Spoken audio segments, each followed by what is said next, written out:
In a panic, she started scooting backwards because he was towering right over the top of her. It wasn't until she was about 10 to 15 foot from him before she was able to see clearly all of the features of this giant creature in front of her. Hello, and welcome back to Talk About Strange. And if this is your first time, welcome to the channel. Buckle up. I got a wild ride for you. There's some amazing stories and content that has been coming in. You're going to absolutely love it. If you love this one, there's so much more you're going to enjoy. So stick around. This story here came in. It's a message from Yama. She is claiming to be a Bigfoot hybrid child like Claire. If you guys all know Claire, then you know what I'm talking about. She gives us some amazing details here. What a story. It's just going to blow your mind. You're going to love it. We're going to go ahead and jump right into it right now. So stick around and enjoy. Hello, Steve. I do also like your nickname, Mr. Strange, though you're obviously not so strange. That's got to catch on, right? My name is Yama. I am 32 years old. I'd rather not say where I am from. I'm sure you understand. I have been following Wendy and Claire's story from the very beginning. First and foremost, Claire, I am so very sorry for your loss. As you know, I feel your pain, and I also know that several others are reaching out to you at this very moment, and that can be very overwhelming. I hope you have learned how to tune it out or even shut it down when needed. If you don't, search for me. I can help you with that. Also, in case you don't know it, you can cloak your mind just as well as your body, but it takes practice. I can also help you with that. Take all the time you need. I am here for you if and when you need me. I'm going to take a moment there. For anybody who don't know, Wendy is Claire's mother. Claire is, like her, a Bigfoot hybrid woman. Wendy was Claire's mom. Wendy just passed away recently here, so that's what she's referring to. Steve, I was saying, I have been following Wendy and Claire's story from the very beginning. What an amazing journey they have been on. Would I be mistaken to think that it has put somewhat of a toll on you? I can only imagine. Or are you okay with it? I would say, yeah, I'm okay with it. It's definitely a roller coaster ride. Sometimes it's difficult, but no, I mean, that's what we're here for, right? To get this information and share it and help others. So we do what we do. They, like I, trust you because you are such a kind and sincere person. I hope you continue to do what you are doing because just having this type of platform to report to and learn from is amazing. With that said, in honor of Wendy, I have decided it is time that I do my part to share my story as well. I'll start by telling you more about myself so that you will understand who I am and why I want to help. I came from a very mountainous area surrounded by forest. To be clear, I did not live in the forest. In fact, my parents were what you would consider to be very well off. We lived in a wealthy but secluded area surrounded by lots of hypocrites and uptight snobs. Okay? Sorry, that's just how it was. My mother's husband traveled a lot and so left my mother alone to care for his rather large estate. She didn't mind because she hated traveling and would rather be home caring for their animals. My mother's name was Adama. They met in Africa. It was a true love story in the beginning. They fell in love. He brought her to his lavish estate and then all but forgot she was there because of his busy work career. End of story. I'm sorry if I thought that was going to take a little longer, but that is how it was. My mother loved horseback riding. She spent most of her time in the stables or training. Sometimes she liked to ride alone through the forest trails. A little over 32 years ago, she rode out further than she had ever gone. This wasn't uncommon for her to venture out and explore. They had miles and miles of trails, and it had always been rather safe. Just so long as you kept track of the time and marker points, as she always did. Only this time something spooked her horse. She was thrown, and the horse ran off with everything, including her rifle in its sheath. She had no water, no weapon, no horse, a sprained ankle, and was miles from home. My mother didn't share this next part of the story with me until I was a little over 13 and going through some serious life changes. She was aware of the wild animals in the forest, just not all of them, not to mention the frigid low temperatures at night. She knew she didn't have time to wait for somebody else to come for her, so she quickly found a walking stick and immediately started limping her way back home. She hadn't gotten very far when she saw her horse running straight back up the trail towards her. At first, she was relieved it was returning to her, but instead, it ran straight past her and kept right on going. She said she tried to grab the rifle, but the horse was just too fast and nearly trampled her. She knew something must have spooked it in order for it to act that way, but with no other place to go, she was forced to continue down the trail, or risk sleeping in the forest with no protection from the wildlife or the elements. So she continued limping her way, watching for trouble along the way. Then she started hearing footsteps in the woods. She was hoping it was her horse slowly returning, but knew better by the sounds it was making with the footsteps. She continued limping down the trail as fast as she could while trying to remain quiet. Then she heard another branch break. This time she saw him. It was just a large silhouette in the dark forest. She knew it wasn't her horse. She thought it might be a hunter at first glance, only it was so big it didn't make sense. She also wondered why, if it was a hunter, he didn't ask her if she needed help. So she continued limping on, knowing whomever or whatever it was following her all along the way. Then again, her horse came running back at her, except it was acting crazy, thrashing its head back and forth, snorting and squealing. These were sounds that she seldom ever heard from her horses. Knowing it would probably be her only chance to get out of that forest alive, she tried even harder to stop it. But this time it slammed into her and sent her rolling off the trail. She said it didn't hurt and it did knock the wind out of her, but she was okay. Not wasting any time, she started getting up and then heard a branch snap and the sound of leaves crushing behind her. She knew at that moment she was probably in trouble. She said she slowly turned and saw something standing behind her. At first, she thought it was a bear. She froze for the moment, then rolled over to see what it was and tried to defend herself.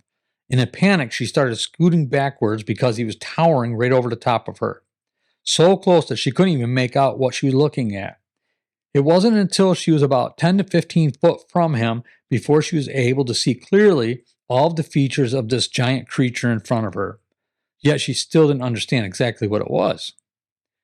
She said he was massive, even bigger than her horse. He was covered in thick black hair, except for his face, his chest, half of his massive hands. His eyes were dark and recessed under his large brow. She said he was breathing deep and seemed aggressive.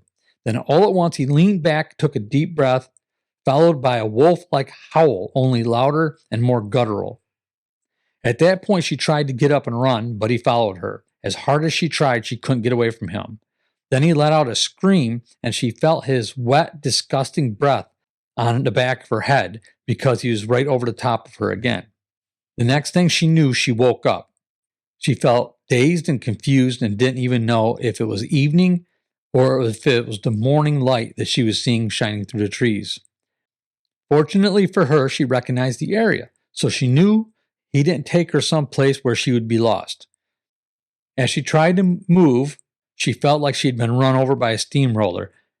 Everything from the head down to her toes, especially her insides.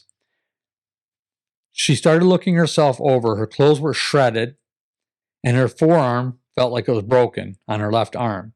She described everything she was feeling just as Wendy did on Prince of Wales Island. She was dazed, confused, and in tremendous pain. Her head felt like it was swimming, as if she had been drugged. She crawled her way back to the trail, but when she got there, she passed back out again. It was hours later before she came to. Terrified that the creature might still be there or would be back soon, she forced herself to stand up and found another stick to help her get back down the trail. Unfortunately, along the way, she found her horse just off the trail. It was dead. She spared me most of those details, and I'll do the same here. But she was able to retrieve her rifle. It took her another 6 to 8 hours to get back home. She had been gone for 2 days and didn't realize it until she got there and her husband was there to find her. She told him what had happened, but he told her he never wanted to hear that again and never speak another word of it to anyone. He told her instead to say that she had been assaulted by a man. After he took her to the hospital, he assembled a hunting party. She said they spent weeks searching for this creature but didn't find anything. After it happened, he acted almost like he didn't want anything to do with her anymore. He barely looked or spoke to her. He didn't even touch her. So when she found out she was pregnant, she hid it from him as long as she could. She contemplated abortion, but was in denial and thought if it was her husband's baby, maybe that would bring them back together. When she finally did tell him, he was outraged. He demanded her to get an abortion and all but drug her to the hospital. She told him she would go while he was off at work. She said he couldn't leave fast enough, so she gathered her stuff and left him. When he returned, it didn't take long for him to find her. He told her to come back home, and she refused. Over the next few months, his demands turned into pleas. Believe it or not, he had forgotten how much she really meant to him.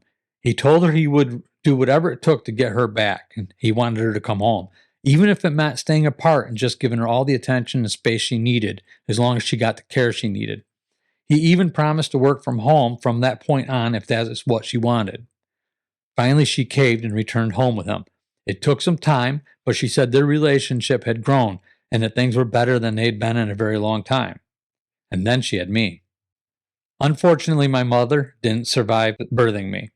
My apologies if the lead up to this was misleading, but when I'm telling you this story, it is almost like she is here.